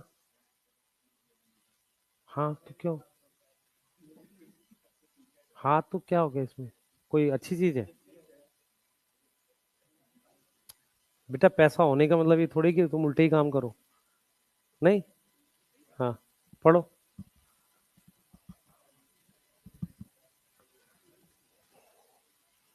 नेक्स्ट चले। चलो आपके काम की चीज देखो क्या, आप यहां से 1 मिनट देना बस। बेटा थोड़ा सा फास्ट रहो क्योंकि कार्बोहाइड्रेट में सिर्फ बॉन्ड्स आएंगे। मैं बार बार बोल रहा हूं, इसमें कौन सी चीज में कौन सा बॉन्ड है यही क्वेश्चंस आते हैं ज्यादा। डेक्स्ट्रो रोटेटरी, लीवो रोटेटरी, ये सारी चीजें पूछेगा, मतलब वो सॉरी, आपका जो है रिड्यूसिंग शुगर, नॉन रिड्यूसिंग, इस तरह के क्वेश्चन बहुत आते हैं। चलें आगे। ये वाला हो गया बेटा। अच्छा मेरी बात सुनेंगे ध्यान से, इधर देखो, सुनो सुनो सुनो सब लोग। हमने मिनिमम नंबर ऑफ कार्बन 3 लिख ली। अगर मैं आपसे कहूं कि मैक्सिमम कितनी होती हैं, अगर हम मोनोसेक्राइड की बात करें तो मैक्सिमम 7 होती हैं। सुनना ध्यान से मैं क्या कहना चाह रहा हूं। जैसे मान लो मेरे पास ग्लूकोज में कितनी कार्बन है? 6। दो ग्लूकोज जोड़ता हूं तो माल्टोज बनता, 12 हो गई। ठीक है, बहुत सारी ग्लूकोज जोड़ूंगा तो स्टार्च बन जाएगा। तो मैक्सिमम वैसे नंबर की कोई लिमिट नहीं है, आप चाहे 2000 कार्बन लिख दो। लेकिन एक सिंगल यूनिट की अगर बात करें, जैसे मान लो ये ग्लूकोज है, ग्लूकोज में 6 कार्बन है, दो ग्लूकोज जोड़ूंगा तो क्या बन जाएगा? माल्टोज। ऐसे जोड़ता जाऊंगा तो स्टार्च बन जाएगा। ऐसे तो बहुत कार्बन हो गई, लेकिन एक सिंगल यूनिट में मैक्सिमम कार्बन 7 होती है। समझ में आ रहा है? फॉर एग्जाम्पल, जैसे 3 कार्बन के कार्बोहाइड्रेट को कहते हैं ट्रायोज, सही है। 4 वाले को टेट्रोज, 5 को पेंटोज। मैक्सिमम 7 कार्बन तक होता है। क्लियर है? मैक्सिमम कितने कार्बन तक होता है? 7। मिनिमम कितना होता है? 3। मैं ये कह रहा हूं, वैसे अगर ये तो एक यूनिट की बात हो रही है, कई यूनिट जोड़ोगे तो फिर तो कितनी भी हो सकती है। क्लियर है? तो अगर हम बात कर रहे हैं बेटा, अगर हम बात कर रहे हैं नंबर ऑफ कार्बन को लेके, तो हम क्या कर रहे हैं, एक टॉपिक पढ़ रहे हैं जिसको हम लिख रहे हैं क्लासिफिकेशन ऑफ कार्बोहाइड्रेट। तो जब हम क्लासिफिकेशन पढ़ते हैं कार्बोहाइड्रेट की तो कई तरीके से पढ़ते हैं। सबसे पहले हम कैसे पढ़ते हैं, बोर्ड पे ध्यान देंगे सारे बच्चे। सबसे पहले हमारे पास हम कैसे पढ़ते हैं क्लासिफिकेशन कार्बोहाइड्रेट की?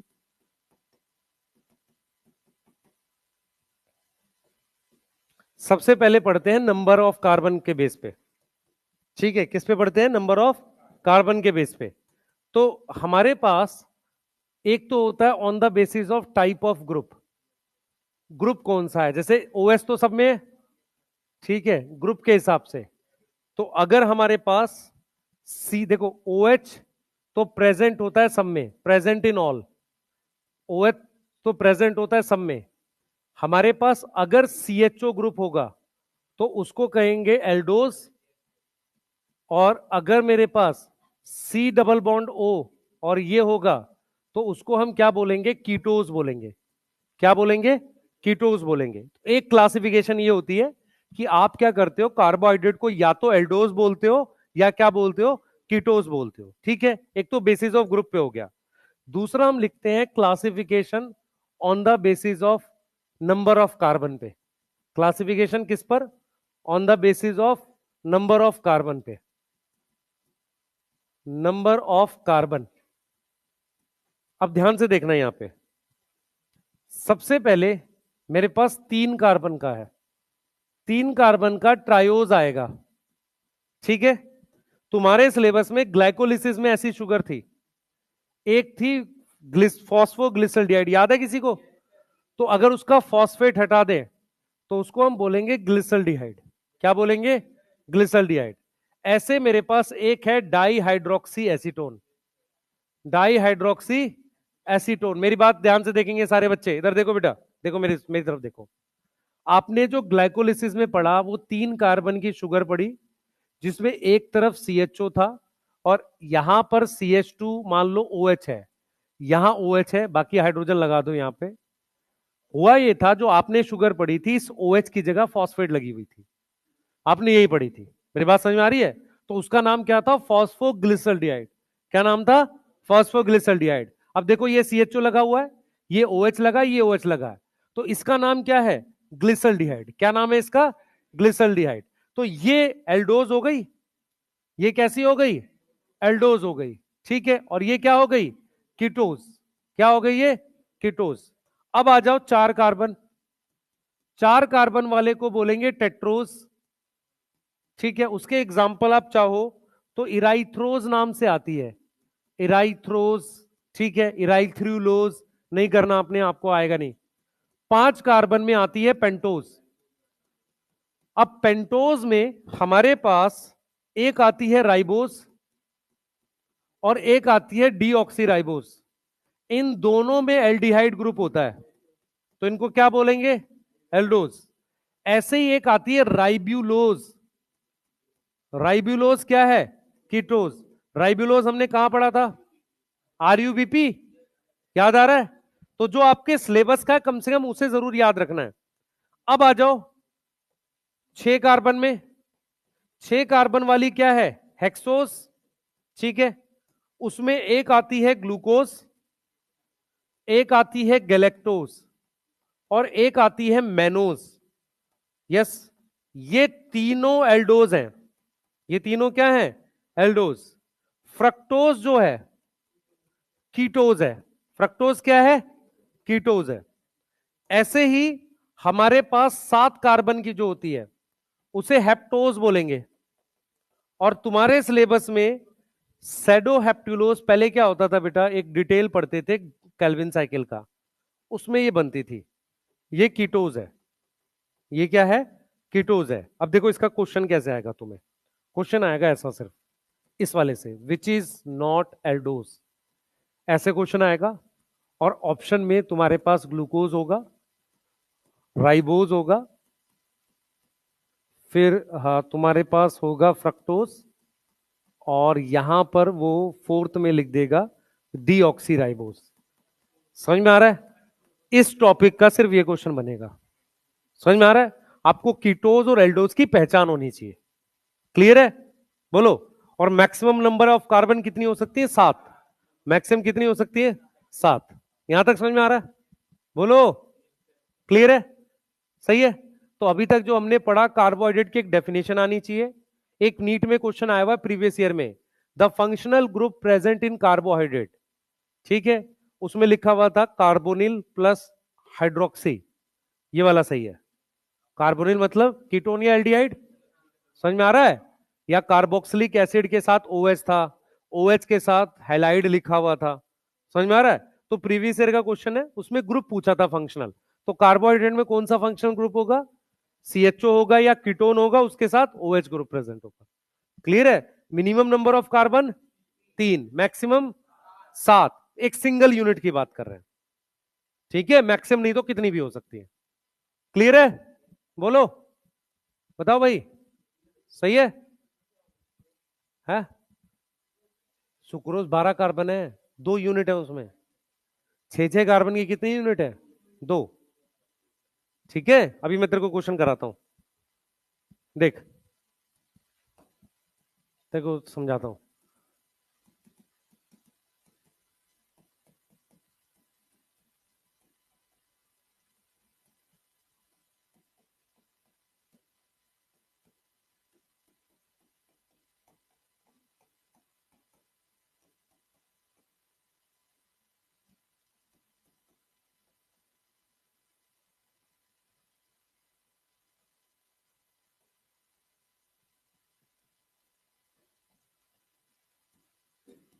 हाँ भाई बता।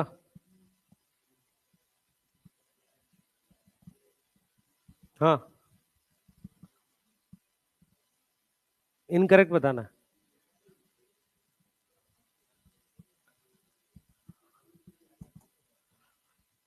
ये कराया था ऑनलाइन में, तो फिर यही तो कह रहा हूं, ये गलत है। सुनो मेरी बात, सुनो ध्यान से। यहां पर 6 कार्बन की 2 यूनिट है और उसमें पानी निकल गया है, तो पानी निकलने से एक H2O लॉस हो गया है। किसी को दिख रहा है ये बात? बेटा C6H12O6 है, ऐसी 2 यूनिट जोड़ो तो कितना हो जाएगा? C12H24O12 हो जाएगा। पानी निकाल दो, 1 यूनिट लॉस हो गई। समझ में आ रहा है? अब इस वाले में देखना, इसमें 3 यूनिट है और 2 पानी निकला हुआ है। जैसे C6 कितना हो गया? C18 हो गया, तो 18 का डबल कितना होना चाहिए था? 36। 2 पानी निकला तो 32 आ गया। अरे बोलो, जितने बॉन्ड बनेंगे उतना पानी निकलेगा ना, सही है? तो ये भी ठीक है। समझ में आ रहा है? गलत क्या है? ये गलत है, क्योंकि हमने बोला है मैक्सिमम नंबर ऑफ कार्बन 7 होती हैं। ये बता रहा है कि एक सिंगल यूनिट है जिसमें 12 कार्बन है। समझ में आया? ये इसलिए गलत है। C12H24O12 क्यों गलत है? क्योंकि एक सिंगल यूनिट में 12 कार्बन बता रहा है वो, जबकि अगर मुझे C12 लिखना है तो वो तभी पॉसिबल है जब मैं 6 की 2 यूनिट लिखूंगा। मान लो मैं 2 ग्लूकोज जोड़ दूं, ऐसे 2 ग्लूकोज कैसे जोड़ोगे? ऐसे जोड़ोगे, C6H12O6, C6H12O6। जब इनको जोड़ोगे तो -H2 हो जाएगा, तो C6 ये 12 हो गया, या 24 में से 2 निकल गया, कितना बचा? 22 बचा, और O 11 बचा। ये इसलिए गलत है क्योंकि ये बता रहा है कि एक ही यूनिट है जो 12 कार्बन की है। अब समझ में आया? हाँ भाई, कहां गया हो? ठीक है, अब समझ में आ रही है बात मैंने क्या पढ़ाया? मिनिमम 3, मैक्सिमम 7 एक सिंगल यूनिट के लिए हो रही है। जब भी आप मान लो मुझे 5 ग्लूकोज जोड़ दिए, फॉर्मूला बताएगा कोई? 5 ग्लूकोज जोड़ने के बाद क्या फॉर्मूला आएगा? ये केमिस्ट्री का क्वेश्चन है तुम्हारा।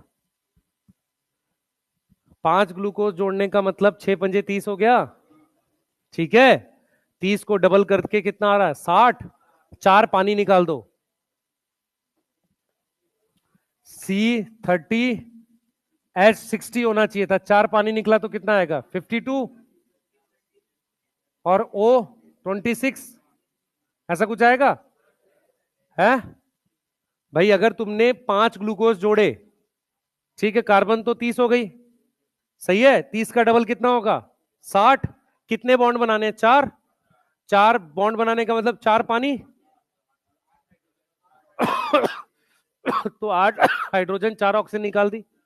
ठीक है, ये तुम्हारा केमिस्ट्री में आएगा ऐसा, ठीक है? वो बोलेगा हमारे पास एक पेंटासैकेराइड है जो ग्लूकोज से बना। पेंटा मतलब 5, सैकेराइड मतलब शुगर, जो किससे बना है? ग्लूकोज से बना है, ठीक है? उसका फॉर्मूला क्या होगा? पेंटा मतलब 5, सैकेराइड मतलब शुगर। अब वो बताना पड़ेगा कि भाई किसकी यूनिट है? ग्लूकोज की है। मान लो मैं कह दूं पेंटासेकेराइड है, राइबोज की यूनिट है, तो फिर 5 वाले का मल्टीपल बनेगा ना। मेरी बात समझ पा रहे हो? वो बताना पड़ेगा। मान लो ग्लूकोज की यूनिट है तो 6 वाले की यूनिट है, तो टोटल कार्बन कितनी हो गई? 30। 30 कार्बन है, ठीक है। 60 हाइड्रोजन होनी चाहिए और ऑक्सीजन भी 30 होनी चाहिए। 5 ग्लूकोज को जोड़ने के लिए कितने बॉन्ड चाहिए? 4। तो 4 पानी माइनस कर दो। कर लोगे? बोलो। आप बेटा ट्राईसैकेराइड डाईसैकेराइड के फॉर्मूले खुद से याद होने चाहिए, ठीक है। नोट करो, चलो आगे चलेंगे जल्दी। हो गया? आ जाओ। देखो भाई, मैं रिंग बता रहा हूं और उससे हम लोग स्ट्रक्चर पढ़ने जा रहे हैं अब आगे। हम देखो क्लासिफिकेशन जब करते हैं उसकी, हम लोग यहां पे बात कर रहे हैं रिंग स्ट्रक्चर। हम 2 टाइप के स्ट्रक्चर की बात कर रहे हैं। 2 टाइप ऑफ स्ट्रक्चर होता है हमारे पास। एक होता है, बोर्ड पे ध्यान रखेंगे, एक होता है ओपन चेन और एक होता है रिंग। इधर से देखेंगे सारे बच्चे, देखो सब। हमारे पास जो ट्रायोज होता है, ट्रायोज का सिर्फ ओपन चेन स्ट्रक्चर होगा, रिंग नहीं हो सकता। रिंग नहीं बनती इसकी। सिर्फ कैसा स्ट्रक्चर बनता है? Open chain. ओपन चेन समझ में आता है? खुला हुआ स्ट्रक्चर होता है, ठीक है। सेम चीज टेट्रोज के लिए भी है। टेट्रोज जो होती है आपके पास 4 कार्बन की है ना, उसका भी ओपन चेन स्ट्रक्चर होता है। अब आते हैं पेंटोज पे। पेंटोज तुम्हारे सिलेबस में 2 हैं, 2 तरह के हैं। एक एल्डिहाइड है और एक कीटोन है। यस, मेरी तरफ देखेंगे सारे बच्चे, ध्यान से देखो सारे बच्चे। ये वाला कीटोज है, वो एल्डोज है, दिख रहा है सबको? अरे सबको ये दिख रहा है? एक्चुअल में क्या होता है, ये वाली जो ऑक्सीजन है ये जाकर एक कार्बन छोड़ के यहां जुड़ जाती है। अब इसको अगर मैं यहां जोड़ने जाऊंगा तो रिंग नहीं बनेगी। तो नॉर्मली जो ये वाला कीटोज होता है ना, ये ओपन चेन बनता है, ये वाला। और ये वाला रिंग बनाता है। अब रिंग में देखो कितनी कार्बन आएगी, 1 2 3 4 कार्बन रिंग में आएगी। ऐसी रिंग को हम बोलते हैं ये वाली रिंग। इसको क्या बोल रहे हैं? फ्यूरान। क्या बोल रहे हैं? फ्यूरान। और ये वाला स्ट्रक्चर किसका बनता है? राइबोस और डीऑक्सीराइबोस का। तो राइबोस और डीऑक्सीराइबोस जो है वो रिंग बनाते हैं। लेकिन जो राइब्यूलोज है, जो क्या है, राइब्यूलोज है, वो रिंग नहीं बना रहा, वो ओपन चेन है। क्योंकि ये वाली जो कार्बोनिल की ऑक्सीजन है ना, ये जाकर अगर यहां जुड़ेगी तो रिंग नहीं बनेगी। जुड़ता कैसे है? नॉर्मली कार्बोनिल की ऑक्सीजन एक कार्बन छोड़ के ऐसे जुड़ रही होती है। तो रीजन आपको ऑर्गेनिक में पता चल सकता है, मुझे तो नहीं पता, ठीक है। तो राइब्यूलोज रिंग नहीं बनाता। कौन कौन रिंग बनाता है? राइबोज और डीऑक्सीराइबोज। और रिंग कौन सी बनाता है? फ्यूरान बनाता है। अब जरा इस पे आओ, इस पे आओ बेटा। देखो, एक ये है हमारे पास, ये CHO आ गया। कितने हो गई कार्बन? 6। इसको ले जाके मैंने यहां जोड़ दिया तो ये वाली रिंग बनेगी। ये दिख रहा है? क्योंकि रिंग में कितनी कार्बन है, काउंट करो। 1 2 3 4 5 कार्बन रिंग में और ये ऑक्सीजन है। तो एक देखो, ये वाली कार्बन ये है बेटा, तो 2 हो गई, 3 हो गई, 4 हो गई, 5 हो गई। तो इस रिंग को हम क्या बोल रहे हैं? पायरान बोल रहे हैं। और यही रिंग अगर मैं एल्डिहाइड वाले की बना रहा हूं तो ज्यादा स्टेबल रिंग जो आएगी वो देखो आप खुद से। यहां पर ये वाला ग्रुप है, ये जाकर यहां जोड़ दिया मैंने। यस। तो इसमें एक रिंग में 4 कार्बन आएंगी, दो, एक ये वाली कार्बन बाहर होगी यहां और एक ये वाली बाहर होगी। इधर देखो, मेरी तरफ देखो सारे बच्चे, जिनको नहीं समझ में आ रहा इधर देखो। ये ऑक्सीजन जाकर यहां जुड़ती है इससे, ठीक है। तो रिंग में कितनी कार्बन हो गई? 1 2 3 4 5 हो गई। ऐसी रिंग को पायरान बोल रहे हैं। ये रिंग बनती है ग्लूकोज और गैलेक्टोज की। ग्लूकोज और गैलेक्टोज की ऐसी रिंग बनती है। अब ये कंपाउंड फ्रक्टोज है। अब अगर आप फ्रक्टोज को ध्यान से देखो, ये वाली ऑक्सीजन जाके यहां जुड़ गई, तो ये वाली कार्बन जो है, ध्यान से देखना बेटा, ये वाली कार्बन जो है ये 1 है, तो ये वाली 2 हो गई, सही है। ये वाली 3 हो गई, ये वाली 4 हो गई, ये वाली 5 हो गई। ये समझ में आ रहा है सबको? तो 6th कार्बन और 1st कार्बन रिंग के बाहर होगी। ये वाली कार्बन और ये वाली कार्बन रिंग के क्या होगी? बाहर होगी। इसमें कार्बोनिल कार्बन कौन सी है? 2 है। इसमें कार्बोनिल कार्बन कौन सी है? 2 है। इसमें कार्बोनिल कार्बन कौन सी है? फर्स्ट है। ये समझ में आ रहा है नहीं आ रहा? बोलो। कार्बोनिल समझ में आता है, कीटोन एल्डिहाइड। तो इसमें कार्बोनिल कार्बन फर्स्ट है, इसमें कार्बोनिल कार्बन कौन सी है? सेकंड है। क्लियर है? यहां तक समझ में आ रहा है? अब मान लो मैंने सेडोहेप्टुलोज लिखा। सेडोहेप्टुलोज लिखने के लिए मुझे कितनी कार्बन लिखनी पड़ेंगी? 7। हो गई 7। कीटोन बनाऊंगा, ठीक है, यहां जोड़ दिया इससे जाके। अब देखो ये बनेगा, पायरान बनेगा। यस, पायरान बनेगा। और एक कार्बन बाहर होगी दोनों तरफ, मतलब एक यहां बाहर होगी, ये देखो ये 1 2 3 4 5 6 7। अब ये देखो जरा ध्यान से, एक कार्बन यहां बाहर होगी और एक कार्बन यहां बाहर होगी। मैं सिर्फ आपको क्या समझा रहा हूं, मेरी बात सुनो, मैं सिर्फ आपको यह समझा रहा हूं, ऐसा कोई नियम नहीं है कि एल्डोज है तो पायरान बनाएगा, कीटोज है तो फ्यूरान, ऐसा कोई नियम नहीं है। डिपेंडिंग ऑन कार्बन कौन कहां से जुड़ रहा है कुछ भी बना सकता है। जैसे पेंटोज में राइबोज और डीऑक्सी राइबोज एल्डोज है पर फ्यूरान बना रहा है। समझ में आ रहा है? फ्रक्टोज जो है कीटोज है, फ्यूरान बना रहा है। ये एल्डोज है, पायरान बना रहा है। अब यहां पर अगर आप इसको ले जाकर यहां जोड़ दोगे, ठीक है, तो ये कौन सा स्ट्रक्चर बन गया? पायरान बन गया। कौन सा बन गया? पायरान। मेरी बात समझो, एक रिंग फ्यूरान है या एक रिंग पायरान है, अगर उस रिंग पे, ध्यान सुनना, अगर उस रिंग पे कार्बोनिल कार्बन C2 है तो कीटोज है।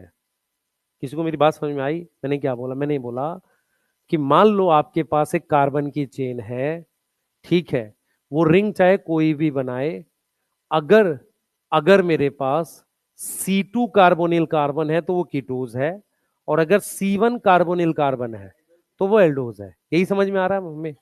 ये चीज समझ में आ रही है? फ्रक्टोज कीटोज है, रिंग भले ही फ्यूरान बना रहा है तो उसकी कार्बोनिल कार्बन कौन सी है? C2 है। ग्लूकोज और गैलेक्टोज की कार्बोनिल कार्बन रिंग में कौन सी है? फर्स्ट वाली। ये समझ में आ रहा है? क्यों? ये कहां यूज करेंगे? जब हम रिड्यूसिंग नॉन रिड्यूसिंग पढ़ेंगे। रिड्यूसिंग नॉन रिड्यूसिंग के लिए हमें कार्बोनिल कार्बन पता होनी चाहिए। ग्लूकोज की और गैलेक्टोज की कार्बोनिल कार्बन रिंग में फर्स्ट है, ठीक है, और फ्रक्टोज में कहां पर है? सेकंड है। क्लियर है? ऐसा कोई नियम नहीं है कि एल्डोज फ्यूरान बनाएगा या पायरान बनाएगा। सिर्फ क्या है कि 5 कार्बन से चालू हो जाता है। 5 कार्बन में राइबोज डीऑक्सी राइबोज क्या बनाता है? फ्यूरान बनाता है। ग्लूकोज और गैलेक्टोज क्या बना रहा है? पायरान बना रहा है। और फ्रक्टोज क्या बना रहा है? फ्यूरान बना रहा है। दूसरा बेटा, केमिस्ट्री में हम फ्रक्टोज का ये वाला स्ट्रक्चर भी बना लेते हैं, कुछ स्टेबिलिटी का होता है, वो आप बायोमोलिक्यूल में पढ़ सकते हो, ठीक है, वो होता है कि कौन सा स्टेबल है ये सब। पर नॉर्मली जब हम ड्रॉ करते हैं तो फ्रक्टोज का कौन सा बनाते हैं? फ्यूरान। और ग्लूकोज और गैलेक्टोज का क्या बनाते हैं? पायरान। ठीक है, याद रहेगा? बना लो इसको। अब हम स्ट्रक्चर्स पढ़ रहे हैं, जल्दी। टाइम कहाँ हो गया भाई? अभी कहाँ हो गया टाइम? नहीं नहीं, अभी नहीं हुआ, लिखो चुपचाप। यही तो कह रहा हूं, ऐसा कोई नियम नहीं है, वो डिपेंडिंग की वो पोजीशन कहां पर है। एल्डोज हमेशा मतलब पायरान बनाए, ऐसा कहां है? देख, उस वाले एल्डोज ने फ्यूरान बना रखा है। यहां पायरान बना रखा है। ऐसा कोई नियम नहीं है। जल्दी करो बेटा।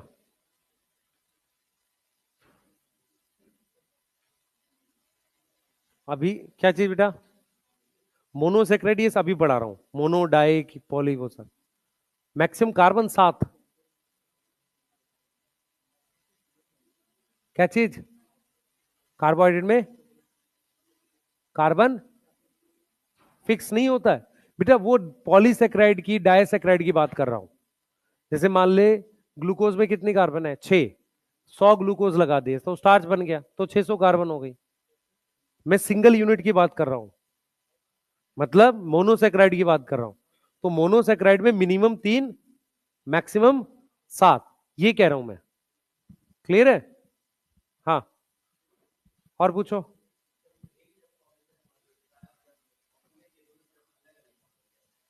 ऑक्सीजन के दोनों तरफ अलग अलग बॉन्ड मतलब? ये तो पहले से था, ये वाला तो पहले से है ना, ये वाला बॉन्ड तो इसके साथ पहले से है, ये वाला जाके जुड़ जाएगा। हाँ, दो बॉन्ड हो जाएंगे ऑक्सीजन के। ये तो पहले से है ना ये वाला, भाई ये वाला बॉन्ड इसके साथ ये कार्बन है, ये वाली ऑक्सीजन का बॉन्ड तो पहले से डबल था, वो सिंगल हो जाएगा क्योंकि ये जाके कहीं और जुड़ जाएगा, तो वो तो दोनों तरफ हो जाएगा। पर जो पहले से था वो फर्स्ट कार्बन होगी ना, क्योंकि कार्बोनिल वाली है, नंबर वाइज वो उसको फर्स्ट या सेकंड लगाएंगे, कीटोन होगा तो सेकंड लगाएंगे, नहीं तो क्या लगाएंगे उसको, फर्स्ट लगाते हैं। ठीक है,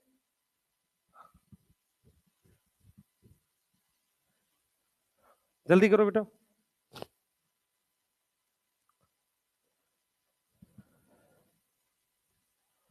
जल्दी फास्ट।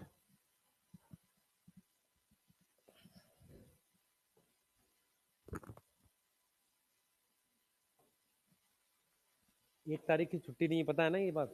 हाँ हाँ,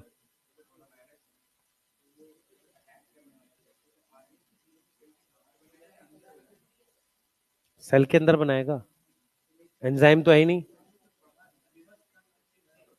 रिवर्स ट्रांसक्रिप्टेज लेके जाएगा अपना, या तो बाहर कैसे बना सकता है, किसने पढ़ाया ये? सेल के बाहर नहीं, न्यूक्लियस के बाहर बोला होगा सर ने। हेडिंग डालो जल्दी। हाँ, 7 कार्बन बताए तो फ्यूरान ये पायरान बनाएगा। 7 कार्बन एल्डोज है ही नहीं तेरे सिलेबस में, रिंग ही नहीं बनेगी उसकी तो। रिंग में 6 कार्बन हो जाएगी, 6 तेरे सिलेबस में ही 2 रिंग है, एक फ्यूरान और पायरान। मान ले मैं इसको टर्मिनल ले जाऊं यहां पर, यहां से ले जाके यहां जोड़ दूं, तो रिंग में कितनी कार्बन हो जाएंगी, 6, एक ऑक्सीजन 7 हो गए, वो है ही नहीं स्टेबल। इसलिए तेरे सिलेबस में कीटोज है, क्योंकि वो रिंग बना लेता है 7 कार्बन का। सैडोहेप्टुलोज, एल्डोज नहीं है ना। आगे आओ भाई जल्दी से, हेडिंग डालो। क्लासिफिकेशन ऑफ कार्बोहाइड्रेट,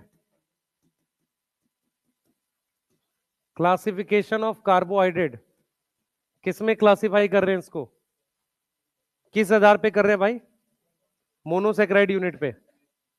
ठीक है, हाँ, सबसे पहले हमारे पास है मोनोसेक्राइड। मोनोसेक्राइड क्या होते हैं? हाँ भाई, मोनोसेक्राइड। सबसे पहले सेक्राइड क्या होता है?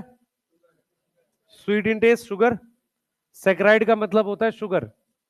अब सुनो ध्यान से, इनको आगे हाइड्रोलाइज नहीं कर सकते, can not be, can not be further hydrolysed, further hydrolysed, इनको आगे हाइड्रोलाइज्ड नहीं कर सकते। क्लियर है? क्यों नहीं कर सकते? आगे टूटेगा नहीं, सही है, आगे टूटता नहीं है। तो फिर क्या होता है इसका, मोनोसेक्राइड का फिर क्या होता है अगर टूटता नहीं है तो? मान लो हमने खाना खाया, उसमें मोनोसेक्राइड है, क्या करेंगे उसका, वो एब्जॉर्ब होगा ब्लड में, फिर उसका ऑक्सीडेशन होता है सेल में।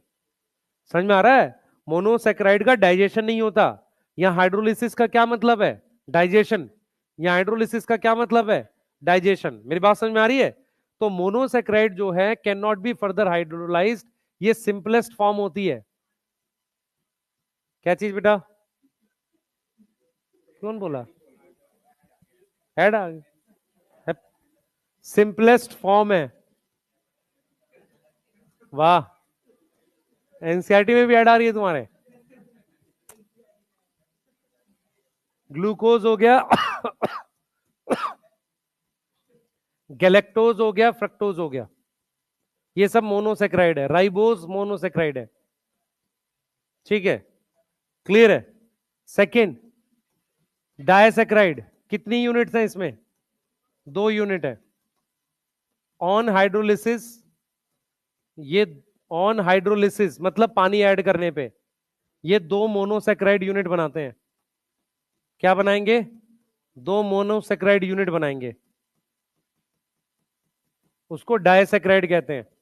ओलिगो क्या होता है, 2 से 9, ओलिगो क्या होगा, 2 से 9 मोनोसेक्राइड। तुम्हारे सिलेबस में डायसेक्राइड कौन कौन से सुन लो ध्यान से। एक है लैक्टोज, लैक्टोज बना हुआ है ग्लूकोज का प्लस गैलेक्टोज का। सुक्रोज किसका बना हुआ है, ग्लूकोज प्लस फ्रक्टोज। सुक्रोज और लैक्टोज का फॉर्मूला सेम है, अलग अलग है? जल्दी बताओ। सेम फॉर्मूला है, C12H22O11, आइसोमर है ये, ग्लूकोज और ग्लूकोज। तो इसको क्या बोल रहे हैं हम लोग? ये डाइसैकेराइड है। अब देखो डाइसैकेराइड कैसे टूटता है। आपके पास C12 होगा, H22O11 क्या ऐड किया? पानी। क्या बन जाएगा? C6H12O6 plus C6H12O6। मान लो ये लैक्टोज होता, सुन लो ध्यान से, ये मान लो सुक्रोज होता, तो ये ग्लूकोज होता और ये क्या होता? फ्रक्टोज होता। समझ में आ रहा है? ये बात समझ में आ रही है? अगर ये लैक्टोज होता तो ये ग्लूकोज और गैलेक्टोज, रिएक्शन सेम आता। अरे समझ में आ रही है नहीं ये बात? तीसरा ग्रुप कौन सा होता है हमारे पास? पॉलीसैकेराइड। पॉलीसैकेराइड कितनी यूनिट बनाते हैं? 10 से ज्यादा। तो हम ये लिख रहे हैं लार्ज नंबर ऑफ या n number of monosaccharide unit. कितने बॉन्ड होंगे उसमें? n-1, है ना? बॉन्ड कितने होंगे? n-1 बॉन्ड होंगे कौन से? ग्लाइकोसिडिक। बॉन्ड हमारे पास कौन सा है? ग्लाइकोसिडिक है। और वो कौन सा होगा? n-1 होगा हमारे पास। एग्जाम्पल, स्टार्च, आगे ग्लाइकोजन, आगे इंसुलिन, इन्युलिन, सॉरी, ये स्टोरेज पॉलीसैकेराइड है। कैसे है ये? स्टोरेज। इन्युलिन क्या काम आता है वैसे? हाँ, काइटिन है, सेलुलोज है और पेप्टाइडोग्लाइकेन है, ये स्ट्रक्चरल है। हाँ भाई, इन्युलिन क्या काम आता है? किडनी में क्या मेजर करते हैं? जीएफआर मेजर करते हैं। कैसे? डाइजेस्ट नहीं होगा या सेल एब्जॉर्ब नहीं करेगा? सेल एब्जॉर्ब नहीं करेगा। कोई भी ऐसी चीज जिसको आप ब्लड में डाल दो, ठीक है, और रीएब्जॉर्प्शन ना हो उसका, अगर आपको किसी से मेजर करवाना है जीएफआर, जीएफआर क्या होता है? ग्लोमेरुलर फिल्ट्रेशन रेट मेजर कराना है, आप किसी भी केमिकल से मेजर कर सकते हो अगर उसका अल्ट्रा फिल्ट्रेशन हो, ना ट्यूबुलर सिक्रीशन हो, ना ट्यूबुलर रीएब्जॉर्प्शन हो। मतलब किडनी में ना वो रीएब्जॉर्ब हो, ना वो सिक्रीट हो। भाई सिक्रीट होगा तो जीएफआर से ज्यादा आएगी वैल्यू, कम आएगी? ज्यादा आएगी। किसी को समझ में आया? मान लो, हाँ, 2 से 9 लिख ले यार, कोई बात नहीं, 10 कर ले, नहीं पूछेगा तेरे से बात। ठीक है, मैं जो बोल रहा हूं वो सुनो ध्यान से। हमारे पास कोई भी केमिकल जो फिल्टर होता है उससे आप जीएफआर मेजर कर सकते हो। अगर वो रीअब्सॉर्ब हो जाएगा तो जीएफआर से कम वैल्यू आएगी, सिक्रीट हो जाएगा तो जीएफआर से ज्यादा वैल्यू होगी। जीएफआर जितनी वैल्यू के लिए, सही है, जीएफआर जितनी वैल्यू के लिए आप वो क्या नहीं होना चाहिए? ना सिक्रीट ना रीअब्सॉर्ब। तो इन्यूलिन क्या होता है? उसको ब्लड में इंजेक्शन से डाल देते हैं, वो फिल्टर हो जाता है पूरा, तो उससे क्या मेजर कर लेते हैं? जीएफआर मेजर कर लेते हैं। समझ में आ रहा है? क्यों? क्योंकि इन्यूलिन कोई सेल यूज ही नहीं करता हमारी बॉडी का। क्लियर है? बोलो। सही है? ठीक है, नोट कर लो इसको, कल पढ़ेंगे आगे, इसके स्ट्रक्चर्स पढ़ेंगे कल भाई। कल वाली क्लास में ज्यादा इंपॉर्टेंट है, कार्बोहाइड्रेट खत्म करेंगे और ये मतलब बाकी का पार्ट कल खत्म हो जाएगा ये। उसके बाद हम लोग पढ़ेंगे सेक्शन